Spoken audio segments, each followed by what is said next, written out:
de psicologia, por exemplo, são de tal modo obscuras, complexas, eriçadas de expressões barrocas, que chegam ao ridículo.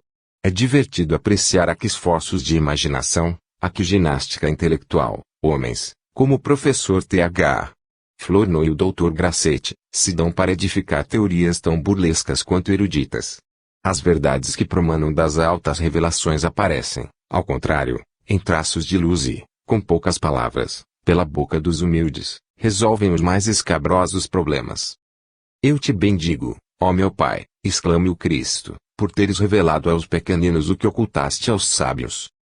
Bernardino de Saint-Pierre exprime o mesmo pensamento, dizendo, para achar a verdade, é preciso procurá-la com um coração simples.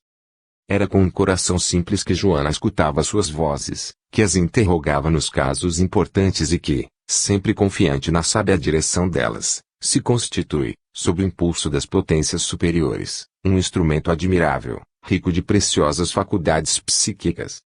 Não só vê e ouve maravilhosamente, como também sente pelo tato e pelo olfato as aparições que se apresentam. Toquei em Santa Catarina, que me apareceu visivelmente, diz.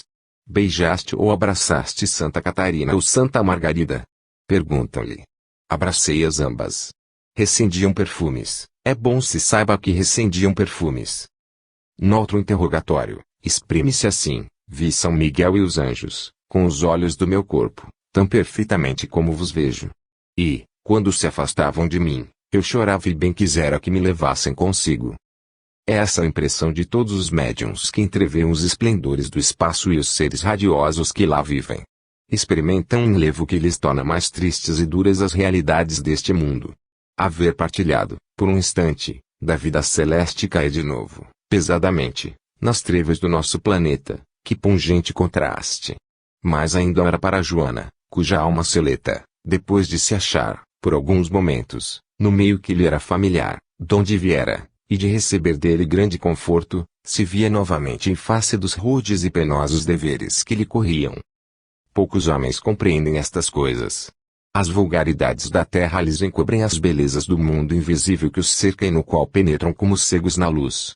Há, porém, almas delicadas, seres dotados de sutilíssimos sentidos, para as quais o espesso véu da matéria se rasga por segundos e através desses rasgos elas lobrigam um recanto do mundo divino, do mundo das verdadeiras alegrias, das felicidades reais, onde nos encontraremos todos depois da morte, tanto mais livres e venturosos quanto melhor tivermos vivido pelo pensamento e pelo coração, quanto mais houvermos amado e sofrido.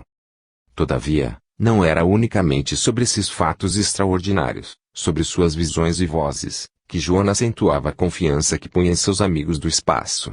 A razão lhe demonstrava também quão pura e elevada era a fonte de suas inspirações, porquanto aquelas vozes a guiavam sempre para a prática de ações úteis, no sentido do devotamento e do sacrifício.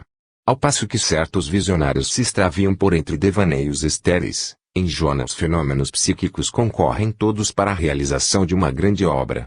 Daí sua fé inabalável, creio tão firmemente, responde aos juízes, nos ditos e feitos de São Miguel que me apareceu, como creio que nosso Senhor Jesus Cristo sofreu morte e paixão por nós.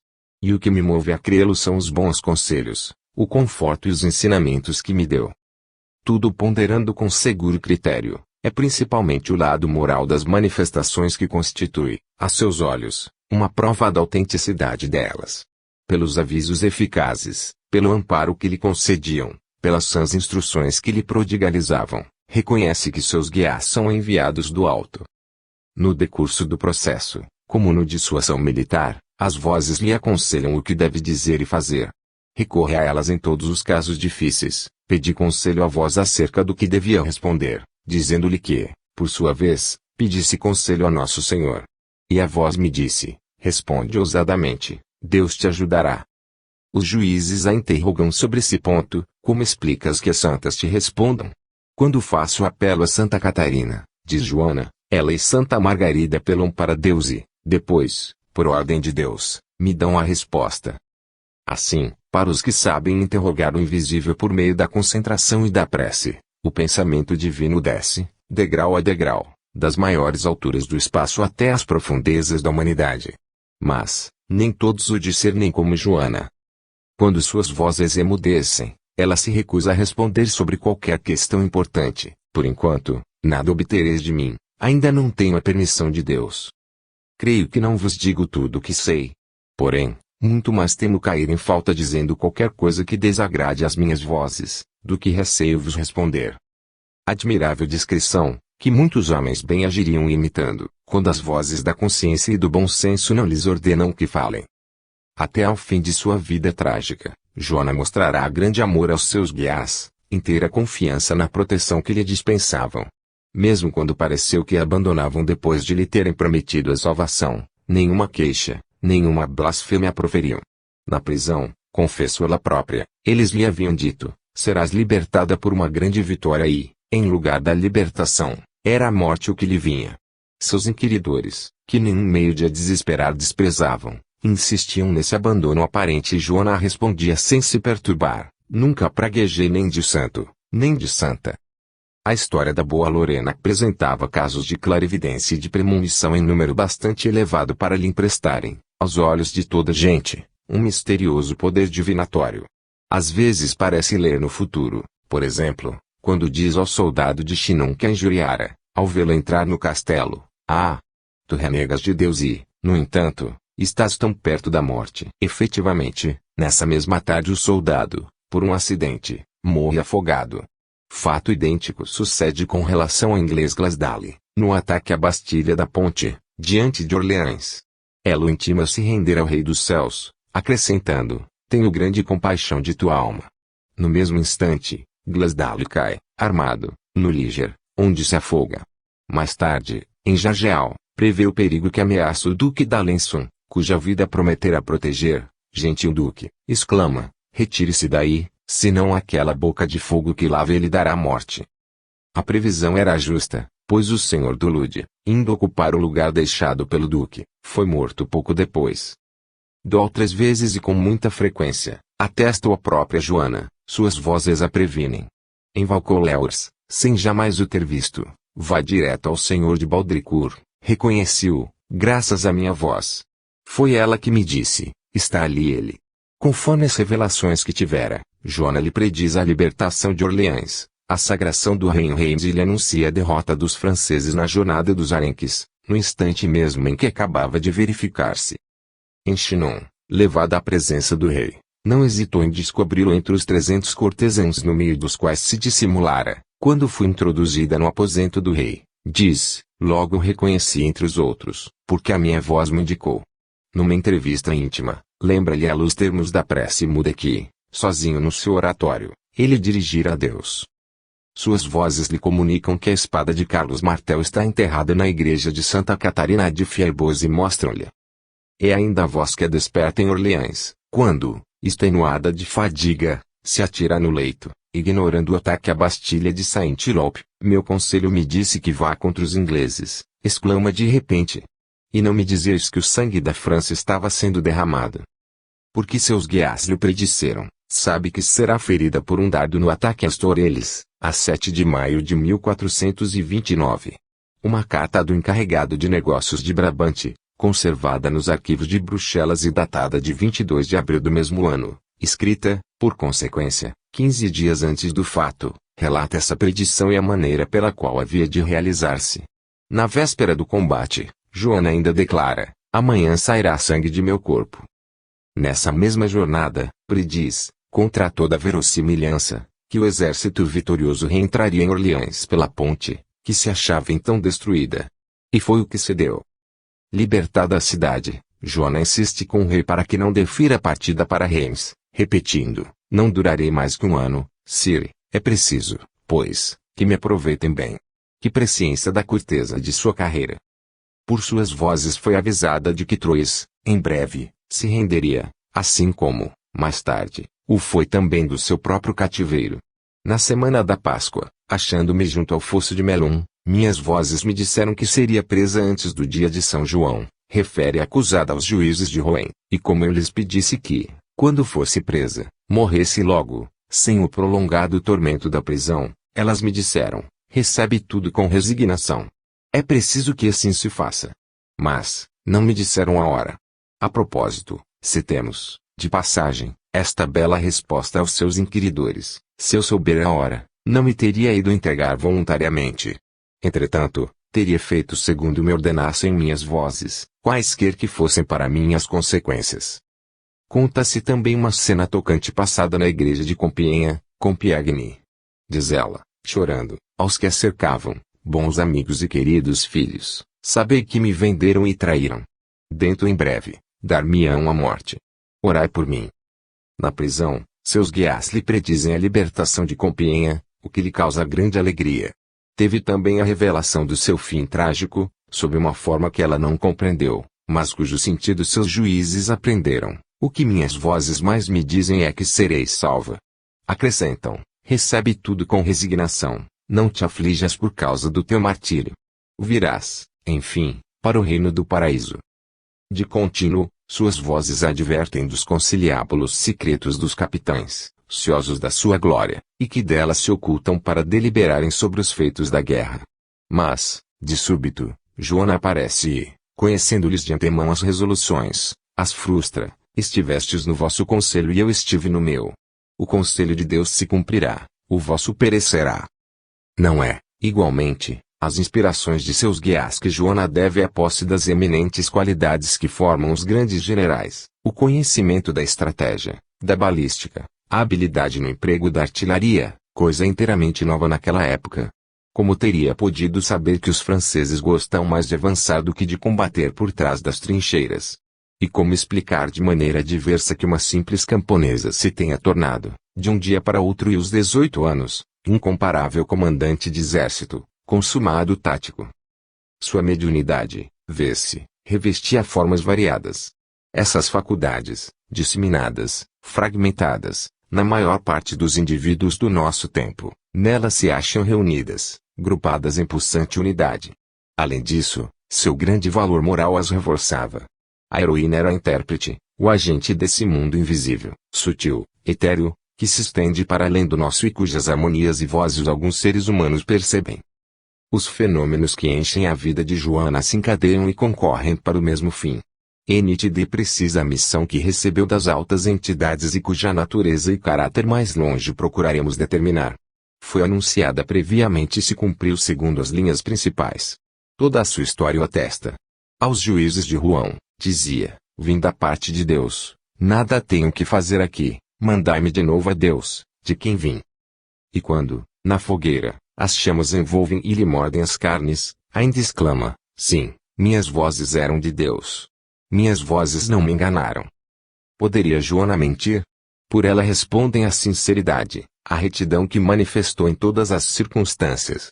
Uma alma tão leal, que preferiu todos os sacrifícios a renegar da França e de seu rei, uma alma assim não podia degradar-se até à mentira.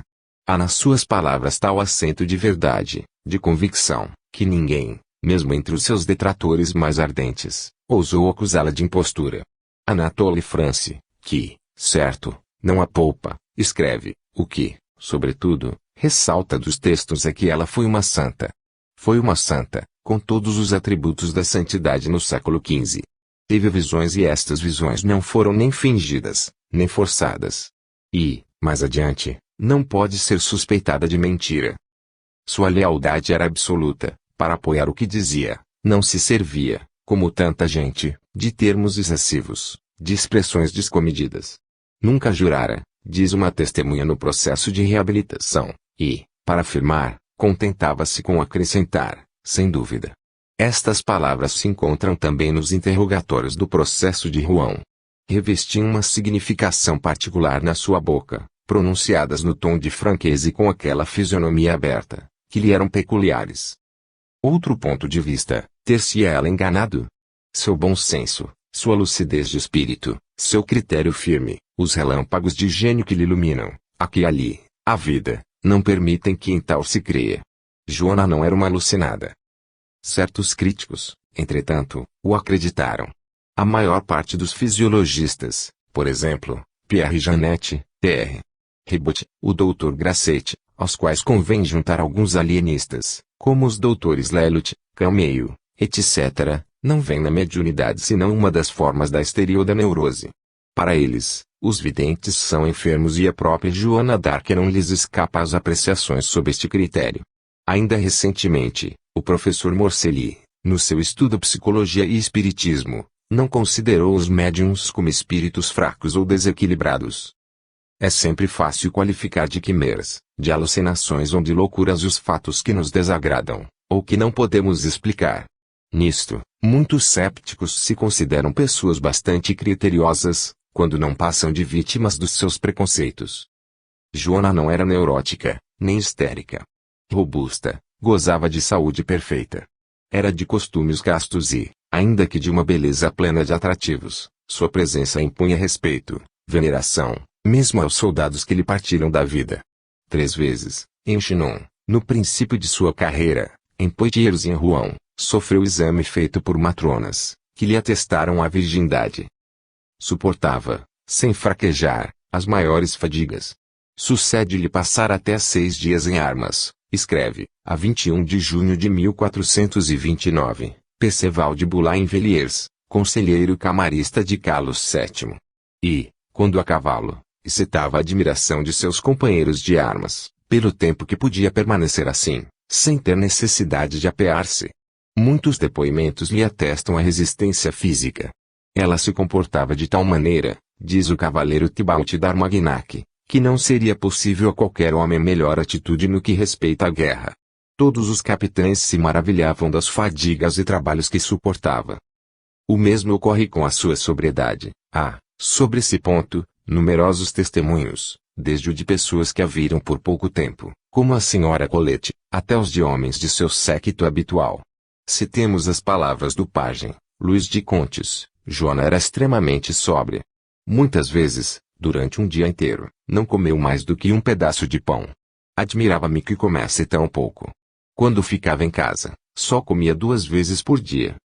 A rapidez maravilhosa com que a nossa heroína se curava dos próprios ferimentos mostra a sua poderosa vitalidade. Alguns instantes, alguns dias de repouso lhe bastam e volta para o campo de batalha. Ferida gravemente, por haver saltado da torre de Beaurevoir, recobra a saúde assim que consegue tomar algum alimento. Denotaram todos estes fatos uma natureza fraca e neurótica. E se, das qualidades físicas, passamos às do espírito, a mesma conclusão se impõe. Os numerosos fenômenos dos quais Joana foi o agente, longe de lhe turbarem a razão, como sucede com os histéricos, parece, ao contrário, terem-na robustecido, a julgar pelas respostas lúcidas, claras, decisivas, inesperadas, que dá aos seus interrogadores de Rouen. A memória se lhe conservou fiel, os juízos são, manteve a plenitude de suas faculdades e foi sempre senhora de si. O Dr. G. Dumas, professor da Sorbona, em comentário publicado por Anatole France no fim do seu 2º volume, declara não ter conseguido, pelos testemunhos, descobrir em Joana qualquer dos estigmas clássicos da histeria. Insiste demoradamente sobre a exterioridade dos fenômenos, sobre a clareza objetiva deles, sobre a independência e autoridade relativas da inspirada em presença das santas. Não lhe parece que suas visões possam ser filiadas a qualquer tipo patológico verificado experimentalmente. Nenhum indício, diz por sua vez Andrew Lang, permite supor que Joana, enquanto em comunhão com suas santas, se houvesse achado em estado de dissociação, ou inconsciente do que a cercava. Pelo contrário, vemos que, na cena terrível da abjuração, ela ouve ao mesmo tempo, com igual nitidez, as vozes das santas e o sermão do pregador, cujos erros não teme criticar. Acrescentemos que nunca foi vítima de obsessão, pois que seus espíritos não intervêm senão em certos momentos e sobretudo quando os chama, ao passo que a obsessão se caracteriza pela presença constante, inevitável, de seres invisíveis. Todas as vozes de Joana tratam da sua grande missão, jamais se ocupam com puerilidades, sempre têm razão de ser o que fazem ouvir, não se contradizem, nem se mostram levadas das crenças errôneas do tempo, o que teria cabimento se Joana fosse predisposta a sofrer de alucinações. Longe de acreditar em fadas, nas virtudes da mandrágora e em 1000 outras ideias falsas da época, a donzela demonstra, nos interrogatórios, ignorância a esse respeito, ou exprime o desprezo que vota tudo isso. Nada, nela, de sentimentos egoístas, nenhum orgulho, como se nota nos alucinados que, atribuindo grande importância às suas insignificantes pessoas, Só vêem a roda de inimigos e perseguidores. É a França e ao rei que se dirigem seus pensamentos, sob a inspiração divina. O grande alienista Brière de Boismont, que se consagrou a um estudo atento da questão, reconhece em Joana uma inteligência superior. Entretanto, qualifica de alucinações os fenômenos de que ela é objeto, mas emprestando-lhes caráter fisiológico e não patológico. Quer com isso dizer que tais alucinações não a impediram de conservar a integridade da razão, seriam fruto de uma exaltação mental, o que todavia nada tem de mórbido. Para ele, a concepção da ideia diretriz, estimulante e poderoso, se fez imagem no cérebro de Joana, em quem admira uma alma de escola, um desses mensageiros que nos são enviados do fundo do misterioso infinito. Sem ser da mesma opinião do célebre prático da Salpêtrière, quanto às causas determinantes dos fenômenos, o Dr. Dupuy, que os atribui à influência de entidades celestes, conclui no mesmo sentido. Somente, no seu entender, as alucinações de Joana teriam tido o dom de objetivar as personalidades angélicas que lhe serviam de guias. Poderíamos adotar este modo de ver, pois sabemos que ela considerava suas santas como sendo aquelas cujas imagens adornavam a igreja de Domremy. Mas, diremos ainda, pode-se atribuir caráter alucinatório a vozes que nos despertam em pleno sono, para prevenir-nos de acontecimentos presentes ou futuros, como foi o caso de Orleans e durante o processo de Joana, em Rouen. Há vozes que nos aconselham proceder por forma diversa da que preferimos. Por ocasião de seu cativeiro na torre de Beaurevoir, recebeu bastantes recomendações de seus guias, desejosos de lhe evitarem um erro. No entanto, não puderam impedi-la de saltar do alto da torre, do que teve que se arrepender. Dizer, com Lavice, a França e outros, que a voz ouvida por Joana era da sua consciência, afigura-se-nos igualmente em contradição com os fatos. Tudo prova que as vozes eram exteriores. O fenômeno nada tinha de subjetivo, pois que ela é despertada, como vimos, aos chamados de seus guias e muitas vezes não apanha mais do que as últimas palavras do que dizem. Não as escuta bem, senão nas horas de silêncio, conforme o reconhece o próprio Anatole France. A agitação das prisões e as disputas entre os guardas obstam a que compreenda claramente o que seus guias lhe comunicam. É, pois, de toda evidência que as palavras vêm de fora, o ruído não embaraça a voz interior, que se percebe no segredo da alma, até nos momentos de tumulto. Concluamos, pois, de nossa parte, reconhecendo, mais uma vez, em Joana, um grande médium. Em que pese ao Dr. Morcelli e a tantos outros, a mediunidade não se manifesta exclusivamente nos indivíduos de espírito fraco ou de almas inclinadas à loucura. Há talentos de amplas envergaduras, tais como Petrarca, Pascal, La Fontaine, Goethe, Sardou, Flammarion e quantos mais, pensadores profundos, como Sócrates, homens penetrados do Espírito Divino, santos ou profetas, que tiveram suas horas de mediunidade, nas quais essa faculdade, latente em todos, se revelou, sendo que, alguns, repetidas vezes, nem a altura da inteligência, nem a elevação da alma servem de empecilho a essa espécie de manifestações. Se há muitas produções mediúnicas, cuja forma ou substância deixam a desejar, é que são raras as altas inteligências e os grandes caracteres, qualidades que se achavam reunidas em Joana d'Arc, razão pela qual suas faculdades psíquicas atingiram tão elevado grau de pujança. Da Virgem de Orleans se pode dizer que realizava o ideal da mediunidade.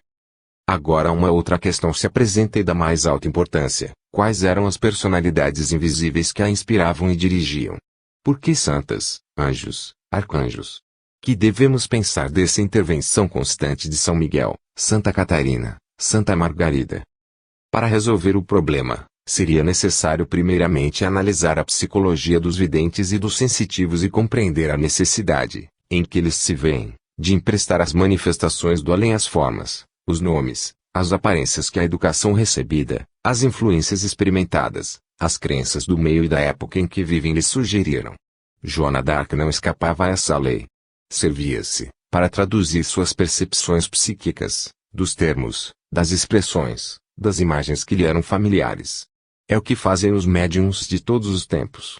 Conforme aos meios, os habitantes do mundo oculto receberão os nomes de deuses, de gênios, de anjos ou demônios, de espíritos, etc. As próprias inteligências invisíveis, que intervêm ostensivamente na obra humana, se sentem obrigadas a entrar na mentalidade daqueles a quem se manifestam, de adotar as formas e os nomes de entes ilustres, conhecidos deles, a fim de os impressionar, de lhes inspirar confiança, de melhor prepará-los para o papel a que estão destinados. Em geral, no além não se liga tanta importância, como entre nós, aos nomes e às personalidades. Lá, se empreendem obras grandiosas e as potências prepostas à sua realização recorrem aos expedientes reclamados pelo estado de espírito, poder-se-ia dizer de inferioridade e de ignorância, das sociedades e dos tempos em que desejam intervir. Objetar-me-ão, talvez, que a Virgem de Noemi e essas potências sobre-humanas teriam podido revelar sua verdadeira natureza, iniciando-a num conhecimento mais alto, mais largo do mundo invisível e de suas leis. Mas, além de muito demorado e difícil iniciar um ser humano, por melhor dotado que seja, nas leis da vida superior e infinita, que nenhum ainda apreende no conjunto, o mesmo fora que contrariar o fim visado, que tornar, no caso de Joana, irrealizável a obra concebida, obra toda de ação, com o criar, na heroína, um estado de espírito e divergências de vista, que o veram colocado em oposição à ordem social e religiosa sob a qual era chamada a operar. Examinando-se com atenção o que diz Joana, com respeito às suas vozes, um fato significativo ressalta logo, é que o espírito a quem ela dá o nome de São Miguel nunca declarou chamar-se assim. As duas outras entidades teriam sido designadas pelo próprio São Miguel, sob os nomes de Santa Catarina e de Santa Margarida. Lembremos que as estátuas destas santas ornavam a igreja de Noemi onde Joana ia orar diariamente. Nas suas longas meditações e nos seus êxtases, tinha quase sempre diante de si as imagens de pedra daquelas duas virgens mártires. Ora, a existência destas duas personagens é mais do que duvidosa. O que sabemos de ambas consiste em lendas muito contestadas. Cerca do ano 1600, um censor da universidade, Edmond Richer, que acreditava nos anjos, mas não em Santa Catarina, nem em Santa Margarida, aventa a ideia de que as aparições percebidas pela donzela se fizeram passar, a seus olhos, como sendo as santas que ela venerava desde a infância. O Espírito de Deus, que governa a Igreja, se amou da nossa imperfeição, dizia ele. Mais tarde, outro doutor da Sorbona, Jean de Launoy, escrevia, a vida de Santa Catarina, virgem mártir, é inteiramente fabulosa, do começo ao fim. Não se lhe deve dar crédito algum. Bossuet, na sua Histoire de France pour un apóstrofo instruction do Dalpin, não menciona as duas santas. Em nossos dias, Marius Sepet, aluno da escola de Chartres e membro do Instituto, prefaciando a Vie de Sainte Catherine, de Jean Mielot, se manifesta com patentes reservas acerca dos documentos que serviram de base à obra, A Vida de Santa Catarina, diz ele, sob a forma que tomou no manuscrito 6449 do cabedal francês da Biblioteca Nacional, não poderia aspirar a nenhum valor canônico. Notemos ainda que o caso mais moderno do cura d'Ars apresenta muita analogia com o de Joana d'Arc. Como a donzela, o célebre taumaturgo era vidente e se entretinha com espíritos, especialmente com o de Santa Filomena, sua protetora habitual. Sofria também as importunações de um espírito inferior o chamado Grapim. Ora, do mesmo modo que Catarina é Margarida, Filomena é simplesmente um nome simbólico, significando que ama a humanidade. Se é certo que os nomes atribuídos às potências invisíveis que influenciaram a vida de Joana d'Arc só têm importância relativa e são, em si, muito contestáveis, outro tanto não se dá, já ouvimos, com a realidade objetiva das mesmas potências e com a ação constante que exerceram sobre a heroína. Parecendo-nos insuficiente a explicação católica, somos levados a nelas ver entidades superiores, que resumem, concentram, acionam as forças divinas, nas ocasiões em que o mal se alastra sobre a terra, quando os homens, por suas obras, entravam ou ameaçam o desenvolvimento do plano eterno. Essas potências se nos deparam sob as mais diversas denominações, em épocas bem diferentes. Mas, qualquer que seja o nome que se lhes dê, é fora de dúvida a intervenção que tem tido na história. No século XV, são os gênios protetores da França, as grandes almas que mais particularmente velam pelo nosso país. Dir-se-á talvez, tudo isso é sobrenatural. Não. Por esta palavra o que se designa são as regiões elevadas, as alturas sublimes e, por assim dizer, o coroamento da natureza. Pela inspiração dos videntes e dos profetas, pelos mediadores, pelos espíritos mensageiros, a humanidade esteve sempre em relação com os planos superiores do universo. Os estudos experimentais, que vêm sendo feitos há meio século, já lançaram alguma claridade sobre a vida do além. Assim é que sabemos ser o mundo dos espíritos povoado de seres em número incalculável, ocupando todos os degraus da escala da evolução. A morte não nos transforma, sob o ponto de vista moral. No espaço, achar-nos-emos de novo com todas as qualidades que houvermos adquirido, mas também com todos os nossos erros e defeitos. Daí resulta que na atmosfera terrestre formigam almas inferiores, sôfregas por se manifestarem aos humanos, o que às vezes torna perigosas as comunicações e exige, da parte dos experimentadores, um preparo laborioso e muito discernimento. Esses estudos também demonstram que acima de nós há legiões de almas benfazejas e protetoras, as almas dos que sofreram pelo bem, pela verdade e pela justiça e que, esvoaçando sobre a pobre humanidade, procuram guiá-la pela senda de seu destino. Mas para além dos acanhados horizontes da Terra, uma completa hierarquia de seres invisíveis se distende na luz. É a lendária escada de Jacob, a escada das inteligências e das consciências superiores, cujos degraus chegam até os espíritos radiosos, até as poderosas entidades depositárias das forças divinas. Essas entidades invisíveis, temo-lo dito, intervêm de quando em quando na vida dos povos, de modo esplendente, como nos tempos de Joana d'Arc. As mais das vezes, porém, a ação que exercem permanece obscura, primeiro para a salvaguarda da liberdade humana e, sobretudo, porque, se é indubitável que elas desejam ser conhecidas, não menos certo é quererem que o homem se esforce e se faça apto a conhecê-las. Os grandes fatos da história, devidos à intervenção delas, são comparáveis às aberturas que se produzem de súbito entre as nuvens, quando o tempo está sombrio, para nos mostrarem o céu profundo, luminoso, infinito, claros esses que, entretanto, logo se cerram, porque o homem ainda não se acha bastante maduro para apanhar e compreender os mistérios da vida superior. Quanto à escolha das forças e dos meios que os grandes seres empregam para intervir no campo terrestre, cumpre reconheçamos que o nosso saber é bem fraco para os apreciar e julgar, que nossas faculdades são impotentes para medir os vastos planos do invisível. O que sabemos é que os fatos aí estão, incontestáveis, inegáveis. De longe em longe, através da obscuridade que nos envolve, por entre o fluxo e refluxo dos acontecimentos, nas horas decisivas, quando a humanidade se desencaminha, então, uma emanação, uma personificação da potência suprema desce, para lembrar aos homens que, acima do mundo em que se debatem, recursos infinitos existem, que eles podem atrair a si por seus pensamentos e apelos, e se grupam sociedades de almas, que eles alcançarão um dia por seus merecimentos e esforços.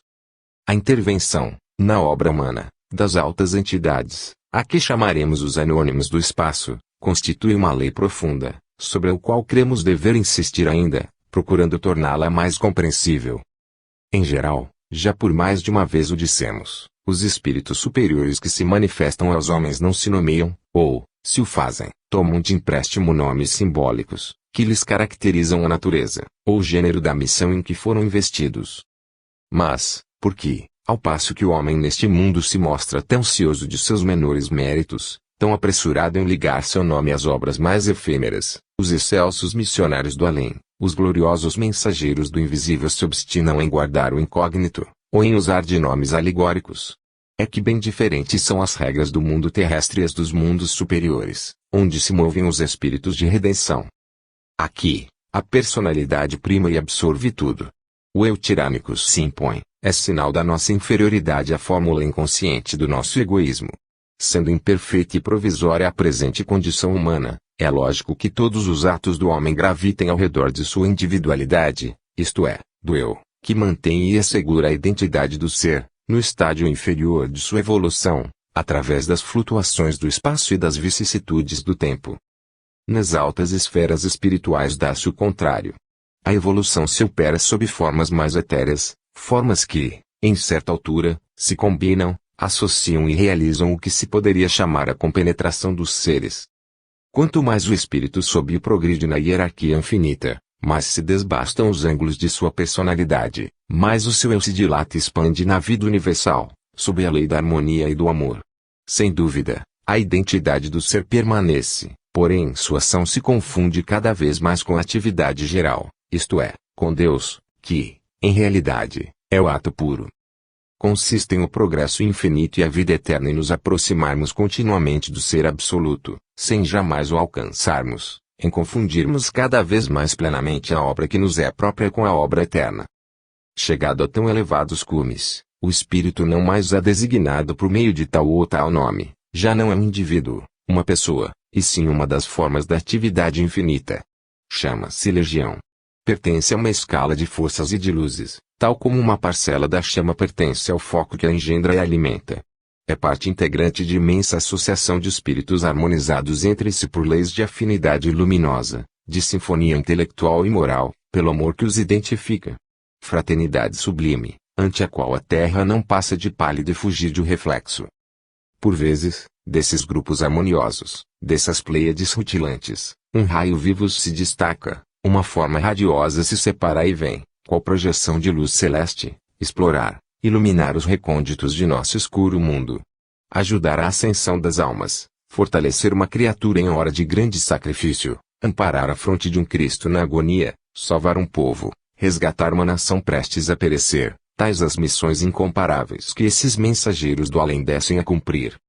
A lei da solidariedade exige que os entes superiores atraiam a seus espíritos jovens ou retardados.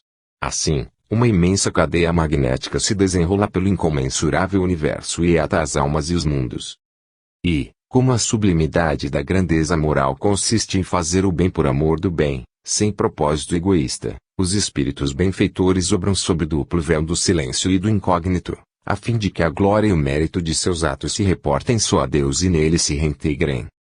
Desta maneira se explicam as visões de Joana, suas vozes, as aparições do arcanjo e das santas, que nunca existiram como personalidades individuais, batizadas com aqueles nomes, mas que, entretanto, são realidades vivas, seres luminosos, destacados dos centros divinos e que fizeram dela a libertadora de seu país.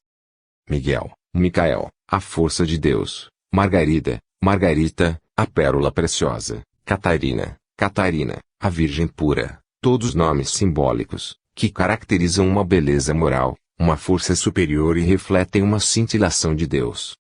Joana d'Arc era, pois, um intermediário de dois mundos, um médium poderoso. Por isso, foi martirizada, queimada. Tal, em regra, a sorte dos enviados do alto, expõe-se às perseguições dos homens, porque estes não querem ou não podem compreendê-los. Os exemplos que dão e as verdades que espalham são um óbice aos interesses terrenos, uma condenação das paixões ou dos erros humanos. O mesmo ocorre em nossos dias. Conquanto menos bárbara do que a Idade Média, que os lançava em massas fogueiras, nossa época ainda persegue os agentes do além. Eles se veem quase sempre repudiados, desprezados, escarnecidos. Falo dos médiuns sinceros e não dos simuladores, que são numerosos e se insinuam por toda parte. Esses que tais prostituem uma das coisas mais respeitáveis que há no mundo, mas, por isso mesmo, assumem pesadas responsabilidades para o futuro.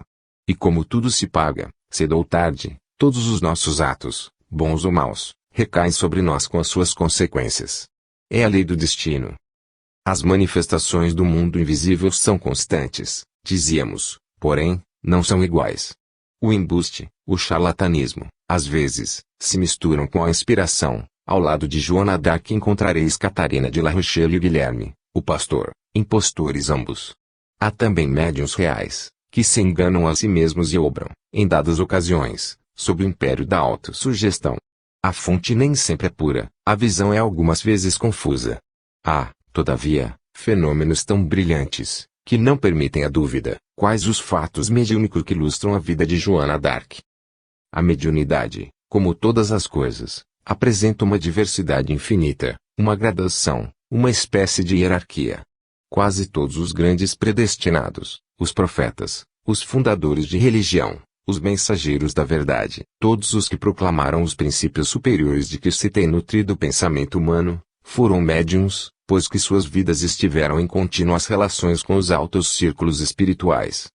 Demonstrei algures, apoiando-me em testemunhos abundantes e precisos, que o gênio, sob diversos pontos de vista e em muitos casos, pode ser considerado um dos aspectos da mediunidade.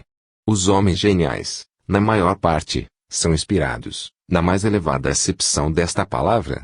Suas obras são como luzeiros que Deus acende na noite dos séculos, para clarear a marcha da humanidade. Depois da publicação do livro que acima citei, colhi novos documentos em apoio dessa tese. Mais adiante mencionarei alguns. Toda a filosofia da história se resume em duas palavras: a comunhão do visível e do invisível, que se exprime pela alta inspiração. Os homens de gênio, os grandes poetas, os sábios, os artistas, os inventores célebres, todos são, no mundo, executores do plano divino, desse plano majestoso de evolução, que carrega a alma para os pináculos da vida universal. De algumas vezes, as nobres inteligências que presidem a essa evolução se humanizam para poderem exercer ação mais eficaz e mais direta. Tendes então o Zoroastro, o Buda e, acima de todos, o Cristo. De outras, inspiram e sustentam os missionários encarregados de dar mais viva impulsão aos voos do pensamento. Moisés, São Paulo, Maomé e Lutero foram deste número. Mas, em todos os casos, a liberdade humana é respeitada. Daí os múltiplos entraves com que os grandes espíritos topam no caminho. O fato mais saliente, entre os sucessos que assinalam a vida desses mensageiros do alto, é a ideia religiosa sobre a qual se apoiam, ideia que basta para lhes exaltar a coragem e para congregar em torno deles, humildes quase todos e não dispondo de nenhuma força material, imensas multidões, prontas a disseminar os ensinamentos cuja grandeza sentiram. Todos hão falado de suas comunicações com o invisível, todos tiveram visões, ouviram vozes e se reconheceram simples instrumentos da providência, para o desempenho de uma missão. Sós, entregues a si mesmos, nenhum êxito teriam conseguido, a influência do alto era necessária, indispensável ao triunfo completo da ideia que defendiam e contra a qual se encarniçavam tantos inimigos. Também a filosofia conta gloriosos inspirados. Sócrates, como Joana d'Arc, percebia vozes, ou, antes, uma voz, a de um espírito familiar, a que ele chamava seu demônio, voz que se fazia ouvir em todas as circunstâncias. No Teagés de Platão se lê que Timarco houvera evitado a morte, se escutasse a voz desse espírito, não vás, aconselha ao Sócrates, ao levantar-se ele do banquete com Filémon, seu cúmplice e o único sabedor de suas intenções de matar Nicias, não vás, a voz me diz que te retenha. Se bem que advertido mais 2 vezes, Timarco partiu, porém saiu-se mal da empresa e foi condenado à morte. Na hora do suplício, reconheceu, embora demasiado tarde, que devera ter obedecido à voz. Ó Clitómaco, diz ele ao irmão, vou morrer por não haver dado ouvidos ao que me aconselhava Sócrates. Um dia, a voz recomenda ao filósofo que não vá mais longe pela estrada por onde passeava com alguns amigos. Estes se recusam a atendê-lo. Continuam a caminhar e encontram um rebanho que os derruba e pisa. Depois de reconhecer bastas vezes o acerto dos conselhos que se lhe eram ditados pela voz, inteira razão tinha Sócrates para acreditar nela e fazer sentir a seus amigos que, tendo-lhes comunicado as predições que recebia, jamais verificara a inexatidão de alguma. Recordemos ainda a sua declaração solene diante do tribunal dos efeitos, quando para ele se agita a questão de vida ou de morte. Esta voz profética do demônio, que nunca deixou de fazer-se ouvir durante todo o curso de minha existência, que jamais deixou, até nas circunstâncias mais comezinhas, de me desviar do que me pudera causar dano, eis que esse Deus se cala, agora que me sucedem coisas, que poderiam ser encaradas como o pior dos males. Porque isto é que, muito verosimilmente, o que ora acontece é um bem para mim. Sem dúvida, nos enganamos, supondo ser a morte uma desgraça. Na França, também os filósofos foram visitados pelo espírito. Pascal passava horas em êxtase. A Recherche de la Vérité, de Malebranche, foi escrita em plena escuridão, e Descartes nos conta como, por súbita intuição, rápida qual relâmpago, concebeu a ideia da Dolce Method que, sistema filosófico a que devemos a libertação do pensamento moderno. Nos seus análises médico-psicológicas, diz Brière de Boismont, Descartes, ao cabo de longo repouso, era instado por invisível pessoa para continuar as pesquisas da verdade. Schopenhauer, na Alemanha, igualmente reconhece haver sofrido a influência do além. Meus postulados filosóficos, diz ele, se produziram em mim sem que eu nisso interviesse, nos momentos em que tinha vontade como que adormecida. Minha pessoa era também por assim dizer estranha à obra. Quase todos os poetas de renome gozaram de uma assistência invisível. Dentre eles, citemos unicamente Dante e Tasso, Schiller e Goethe, Pope, Shakespeare, Shelley, Camões, Victor Hugo, Lamartine, Alfred de Musset, etc. Entre os pintores e os músicos, Rafael, Mozart, Beethoven e outros encontrariam lugar aqui, pois que, sem cessar, a inspiração se derrama em abundantes jorros sobre a humanidade. Diz-se constantemente, estas ideias andam no ar. Andam, com efeito, porque as almas do espaço as sugerem aos homens. É lá que se devem procurar as origens dos fortes movimentos de opinião em todos os domínios. Cumpre, pois, reconhecê-lo, o fenômeno da mediunidade enche todas as eras. Toda a história se aclara pela luz. Aqui se concentra numa personalidade eminente e brilha com vivo fulgor, é o caso de Joana d'Arc. Ali se dissemina, repartida por grande número de intérpretes, como na época atual. A mediunidade ha sido repetidamente a inspiradora do gênio, o meio que Deus emprega para elevar e transformar as sociedades. No século XV, serviu para tirar a França do abismo de males em que se precipitara. Hoje, é como um sopro novo que passa por sobre o mundo, para restituir a vida a tantas almas adormecidas na matéria, a tantas verdades que jazem na sombra e no esquecimento. Os fenômenos de visão, de audição, as aparições de defuntos, as manifestações dos invisíveis pela incorporação, a escrita, a tipologia, etc. vão sendo inúmeros, multiplicam-se cada dia em torno da nós. As pesquisas de muitas sociedades de estudos, as experiências e os testemunhos de sábios eminentes, de publicistas de primeira ordem, cujos nomes temos declinado, não deixam dúvidas sobre a realidade desses fatos. Eles foram observados em condições que desafiam qualquer mistificação. Mencionaremos apenas alguns dos mais recentes, entre os que apresentam analogias com os da vida de Joana d'Arc. Há primeiramente as vozes. Em A Personalidade Humana, F. Miers trata da quiládica e lhe ouviu, numa circunstância em que sua existência perigava. François Coppée fala igualmente de uma voz misteriosa que o chamava pelo nome em certos momentos bastante graves de sua vida, quando, deitado, suas preocupações não lhe permitiam adormecer. Afirma ele, seguramente não durmo nesse momento, e a prova é que, malgrado a forte emoção que então experimento, sempre respondi logo, quem é? Quem me fala? Porém, nunca a voz acrescentou coisa alguma ao seu simples chamado. No mês de maio de 1897, o Sr. Wiltshire foi despertado alta madrugada, ouvindo seu nome pronunciado por uma pessoa invisível. Como a voz insistisse, ele teve a impressão de um perigo imediato na vizinhança. Acabou por se levantar e sair, chegou precisamente a tempo de salvar a vida a uma jovem que tentara afogar-se. Na Revue Scientifique et Morale do Spiritisme, o Dr. Breton, médico da Marinha e presidente da Sociedade de Estudos Psíquicos de Nice, refere o seguinte fato. A senhorita Lola, jovem russa, habitando uma casa de campo, pertencente à sua família, na Rússia, viu em sonho entrar-lhe a mãe no quarto e gritar, Lola, não tenhas medo, a granja está incendiada. Na noite seguinte, a senhorita Lola é bruscamente acordada por sua mãe, que, penetrando-lhe em pessoa no quarto, grita, Lola, não tenhas medo, a granja está incendiada. Exatamente as mesmas palavras que ouvira sonhando. A senhorita Lola se casa, torna-se esposa do Sr. de R., oficial russo. Morre-lhe o sogro. Algum tempo depois, a jovem senhora de R. acompanha a sogra ao cemitério, para, numa capela de família, orar sobre o túmulo do defunto. Ajoelhada e orando, ouve distintamente uma voz dizer-lhe, tu também ficarás viúva, mas não terás a consolação de orar sobre o túmulo de meu filho. Ouvindo isso, a moça desmaiou, acode-lhe a sogra e, logo voltando a si, ela refere a causa de sua emoção. Estala a guerra russo-japonesa, o coronel de R recebe ordem de seguir. Parte e sucumbe na Manchúria. Seu corpo, numa ambulância, é transportado com outros para Mukden, a fim de ser enviado para a Rússia. Mas, o destacamento que os conduzira teve que abandoná-los durante a retirada geral do exército russo. Não obstante as inúmeras investigações efetuadas, nunca se pôde saber o que fora feito daqueles corpos. A profecia do espírito, pai do coronel de R., se cumprira, a jovem viúva não poderá jamais orar sobre o túmulo do marido.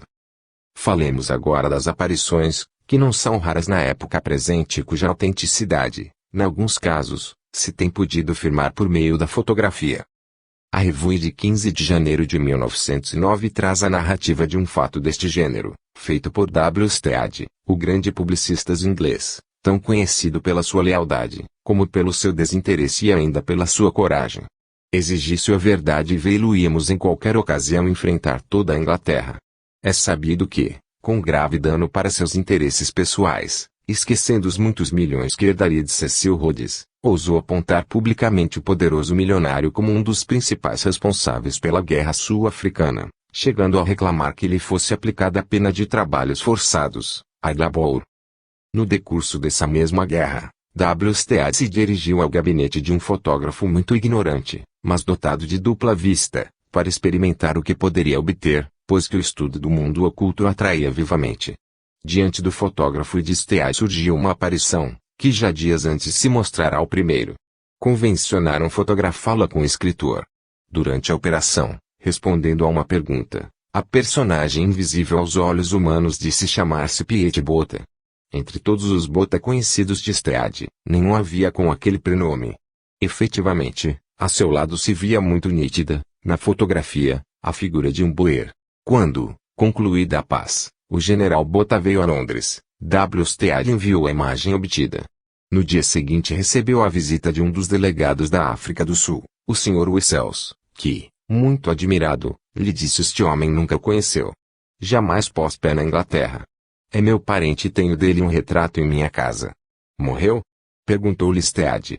Foi o primeiro comandante boer morto no cerco de Kimberley, respondeu-lhe o interlocutor. Chamava-se Petrus Botha, mas nós o tratávamos abreviadamente por Piet. Os outros delegados dos Estados Livres também reconheceram na fotografia o guerreiro boer. Não raro as aparições se apresentam a crianças, incapazes de qualquer enredo, de qualquer fraude, e essa circunstância milita fortemente a favor da autenticidade desejada em tais casos. Os Análises de Ciências Psíquicas, de 1 a 16 de fevereiro de 1909, citam muitos desses fatos. Num deles, é protagonista uma menina de 2 anos e meio que, por diversas vezes em diferentes lugares, vê uma irmãzinha que lhe morrera havia algum tempo e estende-lhe a mão. No outro, figura uma criança de 3 anos que, por ocasião da morte de um irmão, vê uma de suas tias já falecida e corre para ela, acompanhando-a para onde quer que se dirija o vulto. Brière de Boismont, nos Análises Médico-Psicológicas, 1851, narra o seguinte. Um rapaz de 18 anos, sem nenhuma tendência para a exaltação, para o romanesco, ou para as superstições, fora habitar em Ramsgate por causa da saúde.